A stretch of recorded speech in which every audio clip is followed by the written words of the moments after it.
Ilaga muna natin ating tinadtad na manok. Lagyan kung ilang tasa ang gusto nyo sabaw ng inyong magiging pansit. Pakuluan nyo muna yan. Yan ang ating pinakang magiging broth. So kung sa akin ay 1.5. Yan. Estimate ko ganyan kadami ang aking magiging tubig sa pansit. Okay. Prepare na natin ang ating mga gagamitin habang siya nakulo. Pag nakulo na, enhance natin ang kanyang lasa sa pamamagitan ng paglalagay ng nor cubes. Pwedeng isa, pwedeng kalahati, pwedeng 3/4. May ngayong aso dito sa Pakistan. Okay. Pagkaraan ng 3 minuto, okay na yan. Patayin and then isasalin na natin yan doon sa kawaling hiniram natin sa ating kapitbahay. Okay. Natin yan dyan. Hiram lang natin ang kawali, dapat kanina pa eh. Okay. And then, iset aside lang muna natin ito. Patutuloy natin ng maganda. Okay. Lipat ulit natin ito dito. Yan. Punin natin ang ating gulay. Buksan. Okay, ito ang ating gulay. Ang tawag dito ay iluluto lang natin ng bahagyan. Yan. Hayaan yung nakaganyan nyo lang yan. Matapos ng 2 minutong pagkakakulo, kukulang-kulang, hanguin natin. Okay. Hindi, susunod natin yung pansit. Hinaan muna natin. Okay, susunod natin ito ang ating paboritong brand ng pansit. Safoco egg noodle. Maninipis lang yan eh. 1 tao, 2 tao, 3 tao, 4 na tao ang capacity, 5 bulusan. Ayan. Okay, 1, 2, 3, 4, 5, 6. Gawin natin 7, baka magkabitinan. Okay. Matapos ang 2 minuto, hahanguin natin yan. Yan. Hayaan muna yan dyan. Yan ang sikreto niyan eh. Kunin ang kawali na ating pinaglutuan kanina. Pag walang mantika, pwede ang olive oil. Okay. Olive oil lang available dito sa Pakistan. Tinanggal ang stopper, okay, napadami, pero mas masarap yan. Pag medyo mainit na konti, okay na. Lagyan natin ng sibuyas at bawang, pinagsasabay lagi yan para walang hilian. Okay, haluin na kaunti sa mahinang apoy. Pag medyo abot na sa kapitbahay ang amoy, ilalagay natin ang ating nilagang manok kanina. Halu-haluin lang natin. Okay, ayos na yan.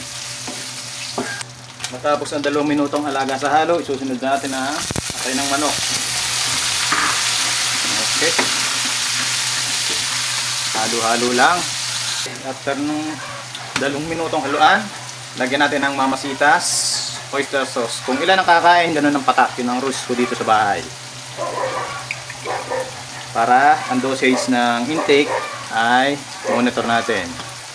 1 tao, 2 tao, 3 tao, 3, 4, 5, 6. Okay, 6 na tao makakain.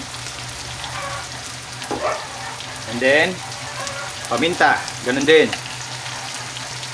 1 tao, 2, 3, 4, 5, 6.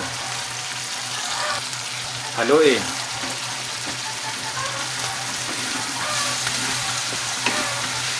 Pakto lang apoy, huwag lalaksan.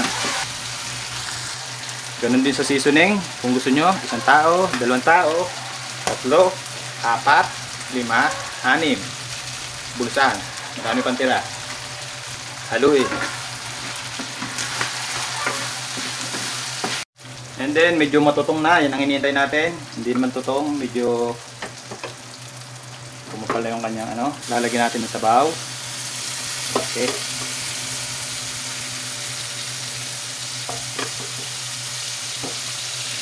Yan. And then, yun ang ating halu-haluin para mawala. Yan ang pampasarap dyan. Sikretong malupit yan. Mahina lang ang apoy. Okay. Pag medyo nahalo na natin, malapot na ating pinakang sarsa. Ilalagay na natin ito dito. Yan. Yun ang matindi nun. Sasama natin yan dyan. Okay. Tuloy ang apoy natin. Hahaluin natin ito dito. Hanggang ma-absorb na yung pinakang lasa ng bawat isa. Tibay nito.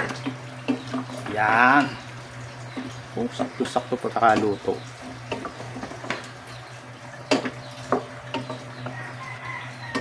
And then,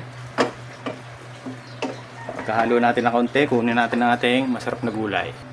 Ayan. Tatapikin nyo dito ng konti yan para mabagsakan ng saga. Yo. And then, halo uli.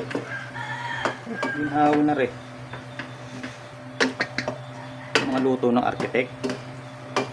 Architects pansit.